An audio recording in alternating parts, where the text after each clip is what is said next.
This happened back in '92 when I first came to Australia. I was actually raised in the Middle East. I was born in Abu Dhabi, but only till about 8 years of age moved into Lebanon, where I continued studying and growing up there. And then as I reached high school, it was a really matter of choice: do I continue university in Beirut or come to Australia? I had the option to come to Australia because we were born as born abroad citizens. So Australians that are born abroad. My father was Australian at the time when we were born, so it was just really a matter of, do you want to study here or go to Australia, which we've done. I've had family here, I've had uncles here, so it made it easier choice. And they were in West Australia, so the choice wasn't where in Australia, it was always going to be Perth. Just it was whether I wanted to go on my own and leave my parents and sisters and brother back. The decision was hard, but I really didn't fancy going to Beirut at the time. It wasn't that appealing for me, especially the situations back in '92. So yeah, I opted to take my dad up on that offer and come into Perth and to continue my studying and travel. So yeah, that's how it came about.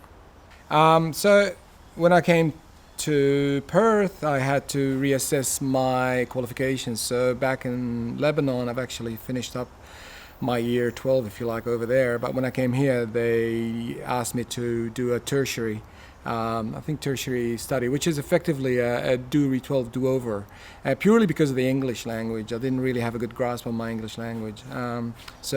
I ended up going to Churt College, doing my year of year 12, and that set me up for university study. I liked the idea of going technology, IT. At the time, it was really the thing that people sort of harped on about. Yeah, so back in, that was what, 93 at the time. And yes, that's sort of how it evolved. So I did my TE, got my results and got accepted into ECU for computer science degree, which I was very, very excited about. And so that was really a whole world of how it transformed me, really, in terms of integrating, because really I had very little friends in Australia at the time, so I was just building up. And so to have that occupying pretty much 100% of my time in terms of social time, it catapulted my language, it catapulted my social skills, and I grew so many friends and so many cultural differences. I mean, it's not just Australian with Australian background. When you go to university, it's an absolute melting pot. So it was cultural overload, and so multiculturalism was the only reality I knew about Australia, because that's kind of where I started. So you go to university, you've got people from all backgrounds, and Arabic wasn't really that common, and so wanting to speak Arabic natively came hard because there wasn't anyone to do that. So it definitely forced me to just communicate with English, and so it was good in a way. So it forced me to focus more on my language, on my conversations, and 3 years later I graduated, and then as you know, it wasn't easy for graduates to always get a job.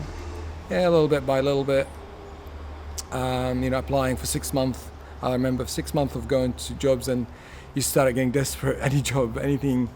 My first job, I think I only held on for 4 days because it wasn't the right fit for me. But yeah, I always joke about that. It's the blessing in disguise, really. It was a storekeeper that needed some IT knowledge, and I had a degree, so it was, if you like, way overqualified for it. But I thought there's a foot through the door. But it's funny, on the way back from that day of being told don't come back, I had the phone call from what would be my next 5 years in IT company, and they called me and says, look, come in for an interview, we'd like to have a chat to you. And yeah, that was my first company that I worked for, and they took me on and trained me and molded me into effectively what I would say my trade, which is database administration. And so that kind of became my next 10 to 15 years worth of career.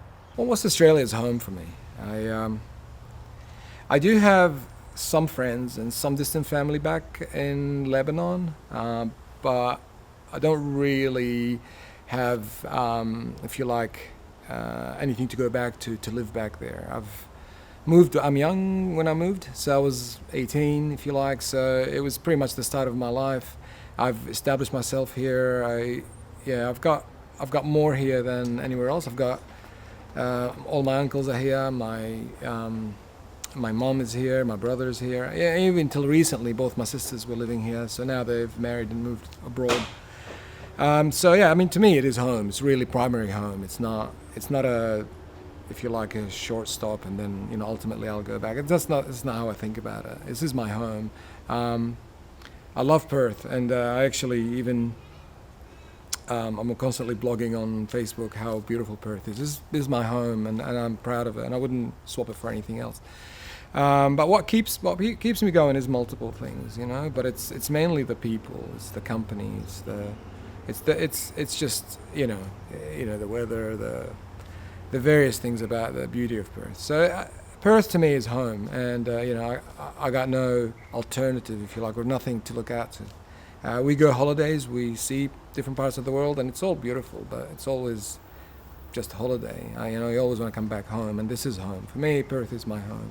It's a good one. Actually, when I first came to Perth, I had a bit of chip on my shoulder. In Lebanon, because I was brought up in Abu Dhabi being an ex-British colony, if you like, the English curriculum is prominent there. So we get taught English as a second language.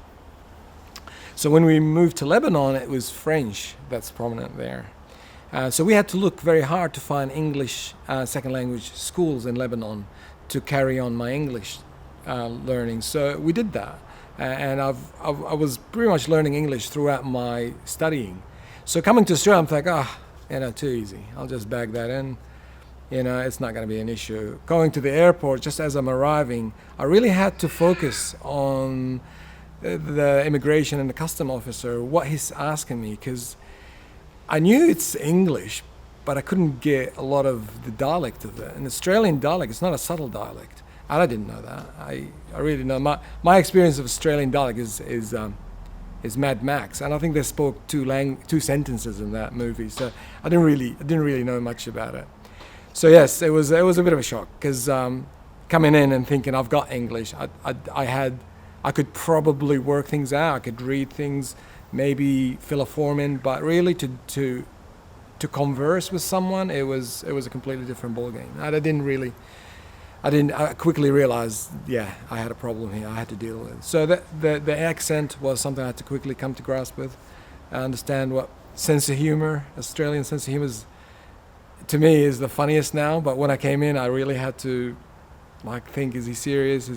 So it's different than Arabic sense of humor, definitely. And the food, obviously. I'm a Muslim. We come from a Muslim background, so. In Lebanon, you never ask, what's in it. You just eat it, because everything there is certified and acceptable to eat as a Muslim. But you quickly realize you got to be careful. It's coleslaw. Well, it looks good salad. Well, hang on, there's bacon. What's bacon? Well, that's pig. You can't eat pig. Oh, I didn't know that. Well, yeah, you don't. And so you quickly start understanding. You always ask or read the ingredient. So, these are skills you sort of quickly come to grasp with. But it's really, it just adds to the experience. To me, it just added to the experience. I'm not the kind of person who, gets all discouraged. I still would actually absolutely want to try things out, but as long as it's within what I can in terms of my faith. So I'm always adventurous in terms of, what things we can eat. But as a cultural or religious, we can't eat product of pork. So I quickly sort of understood that is pretty much within access wherever you go to a restaurant. So we kind of got that quickly. And also carnivorous things. So crocodile we can't eat, that kind of stuff. But kangaroo, and I always wanted to eat kangaroo because I thought that looks, that's Australian, you gotta eat kangaroo. So I'll try it out. And I only tried it once, so adventurous, yes. I would give it a go, but as long as it's within boundaries. But cultural wise, look, I personally, and I'm not sure if it's a typical experience for people who come from overseas. but it's been anything but negative. It's always been positive. The people I've encountered during my, if you like, first 3 or 4 years have been absolutely fantastic, and I've had anything from people who was fascinated by what I brought in terms of differences, and so they wanted to learn about, oh, okay, so what is that? What is Ramadan? Why do you, or why do you guys do it that way? Oh, this is fantastic food. To people who mentor me, about, I loved mechanical things, and I've had a neighbor in Duncraig where we moved in. He was 70 years old, and he literally took me under his arm and taught me anything to learn about mechanics. And we used to, drop engines and build them up, and so he was a mentor to me. And this is a guy that I don't believe he's ever met anyone other than an Oka Australian. And for me to see that, I knew I was welcome. I knew that this is the Aussie way. That the fair go. As long as you're willing to have a go, we will support you. And that was the attitude. And that's my experience in Australia. So to me, that aspect of it was the easiest part, because I've never met resistance, or I've never met apprehension, if you like. It was all welcoming, and it's all it was all great. These are my experiences, but you quickly kind of becomes the norm for you. Yeah, absolutely. I think most of them. I mean, the best part about multiculturalism in Australia is that you're encouraged to practice your faith with no prejudice, and I've felt that. I really have, and I think that the testimony to that is the growing community, the flourishing community, and the support we get from the wider community. I personally have seen no limitation. I mean, it's different. I mean, we do have our, if you're Eid, and I'm not sure you guys know about Eid, but Eid is the day that follows Ramadan. That's a big day for us. So we fast for 30 days, and then it's a big celebration. It's almost our Easter and Christmas, if you like. And so we get 2 of those days. We have the end of Ramadan, and that's a big Eid, and then the biggest Eid is the end of Pilgrim to Mecca. And so they're about 2 months apart. And we celebrate those here. We do them in a park. We do them openly. It's different. It's not the same. It's just it's a microcosmic, if you like, from how it's happening in the Middle East. As you know, there it's a 4-day public holiday, and it's a big do. So you can understand. But the fact that you can still replicate part of it here and celebrate it and meet and catch up with your fellow Muslims, and even we've got on occasions we do have even local reps from the parliament come in and congratulate us and show that solidarity and show that complete community dialogue that always is going on, and that's great. So I don't believe there are things that I can't do here or don't do here. So the Friday prayers, I practice those quite regularly. So there are multiple venues that we do that, and so that's something that Middle Eastern do it regularly. We do that here, and just regular events in the mosque and what have you. So from a religious practice, it's absolutely the same in my opinion. There's no difference. We do even have guests coming in over, and we're organized for that to happen, and we rent a big lecture hall for that. So we try and obviously keep as much of that going, and it's really as much as we can do, we can, and so there's no hindrance, if you like. So back to your question, there's no real elements of my faith or the practices that I would do that I can't do here. That's how I experience it. So there are lots of food you can't get here that I like, but I think the answer would be different in Sydney. My understanding is Sydney has really overcome that. And the joke is, it's Little Lebanon over there, because they have pretty much, even big popular restaurants in Lebanon have opened branches in Sydney. So effectively, if you feel a little inkling for something, you can just go down the road and get it. In Perth, not so much. We do have very good Lebanese restaurants, and I do go there and enjoy their offerings. So that, in that sense, it's fine. But I grew up in Lebanon at a time where I was, quite impressionistic, if you like. So I haven't been back to Lebanon for 26 years, and only last August I did go down. 26 years later, I go down. And it's funny, you tell yourself, I'm not missing that much. you're not missing out much.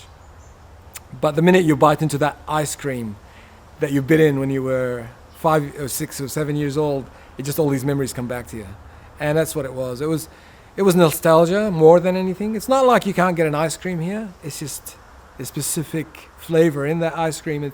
And you can't replicate that. And so this is what I miss. I think it's just nostalgia. It doesn't mean it's better than here. It's just the ice cream that brings back moment when you were like 9 years old, and that I miss absolutely. You can't get around that. The food in Lebanon, it's fantastic. It's absolutely fantastic. But I still say I think the lamb here is kick-ass. I think it's the best lamb anywhere in the world. I go to America, and it's for visits. As I say, my in-laws are from there, and my sister lives there as well. So there's lamb and there's Australian lamb, and you pay double for Australian lamb. And I didn't really. I took for granted. As Australians, we take a lot of things for granted, by the way, until you leave. And when you taste the normal one, it's gamey. It just smells. It's not the same. And then Australian lamb is absolute amazing. So yeah, that is an absolute plus. And yeah, I don't think you can that even in Lebanon. They have a different kind of lamb there. They call it tail lamb, or liye, they call it, and it's almost like the organic lamb. And it is very nice, but it's different again. Yeah, it's funny. I think that goes back to what point Arabic became my sort of secondary language, and I think it has. I think it's not primary anymore. And I was reading once about this anecdotal thing where it says, you know what your primary language is when you start dreaming in it. And that actually did happen. Is when I start dreaming in English, I realized that's it. So I typically speak English all the time. In fact, 99% probably is English. My Arabic, I try to hold on as much as possible. My mum, she speaks English, but I refuse to talk English to her, although I do catch myself doing that. So I like to keep that with my mother in Arabic. So my wife, she's brought up Californian, so she does speak Arabic, but it's not fluent Arabic, so she will have to try to speak Arabic. So we opted to just speak English in the house. So most of the time it is English. I actually do speak Arabic on occasions with some friends who prefer to speak Arabic. So I've got friends that I hang out with now, and they speak English. But when we hang out, we were brought up in a similar circumstances. So brought up in the Gulf, with some all the jokes that we grew up the same private, like personal jokes that you know of, and it just comes out so much funnier in Arabic. So we just it's like the once or twice a month that I catch up with these guys. I just go Arabic, and it's a good way to keep that Arabic practice. And the other thing is, I speak Lebanese as my default Arabic dialect, but brought up in the Gulf and having a passion about dialects, I've learned 7 different dialects in the Middle East. So we kick up these dialects and the jokes that we do in those dialects, and to me it's a passion. I love Arabic, and I love the way Arabic is spoken in different parts of the Middle East. So yeah, to me it's not always, but I look forward to doing it. It's just it's a skill I would have loved my kids to have, but they learn it, but they learn the Orthodox Arabic, the ones that you would open a book and read. It's not the spoken in the street Arabic, so that's fine. They can kind of read it, but they probably don't understand much of it. But that comes in time. I was brought up in the Middle East. I was 18. It was all established. So, and with all the dialects that went with it. So to me, that's the time I do it, is when when somebody wants to speak. I've got a guy that works in a company that provides services to my to the department I work with, and even when we talk in absolute like ones and zeros and complete technical geek talk, in IT, he prefers to explain it all in Arabic, which is unusual for me because some of the terminologies I'm not familiar with in Arabic, because that to me is new. But his preference is always to break into Arabic, so I break into Arabic with him. So occasionally it comes handy and it's great, but it's definitely not my default language. Fortunately, I don't really think it matters. I think it's just the way it works for me. Yeah. I think the story I tell about my experience is not different to what I get from others. I think there are notions of people feeling maybe sometime they felt a bit hard done by or discriminated against, but I think on the overall, the story always comes to the great place Australia is, and there's always a fair go attitude. I personally have not encountered, the people I know and associate with, and as well as my family members and all that. I think we all kind of agree on that attitude of what people meet. I think it's unfair to sort of surmise a bad experience and blame a whole country for it, and everybody understands that. And I think because we sort of came in from different parts of the world and we've seen more than just Australia, we understand that this isn't a bad experience, if you like. If you were to have a bad experience, it's not limited to this country. You have it anywhere you go. So there is the welcoming here, and there's the welcoming in the Middle East. And I'm sure equally there is those who feel maybe protective here, and they will have some protective over there. So with that in mind, I think we don't perceive it as a unique thing here. But what we, as people who lived a big part of their life overseas and had to come to Perth to settle, we feel on the overall it's a welcoming culture. It's a culture that always feels home, and it's funny, like whenever I bump into overseas, whether it's in America or whether it's in Lebanon or whatever it is, and they have a similar background to me, we're always talking about home, but where is home? Home is Perth. So whenever they say, oh look, once I go home I'll get this done, home is Perth. So it's automatic, and that just shows something. If somebody doesn't feel welcome, they'll never call a place like Perth home. And so to me, the experience, if not the same, it's along the same lines, I think. And that to me is a testimony to the kind of place Perth is, and I think Australia in general. But for me, I can't testify to other states. I always say Perth is the best, and that's just me being biased. But I would never consider moving out of Perth. To me, it's the best place on earth. It really is. So that's my home, and that's the people I speak to. They have pretty much the same notion. They love it.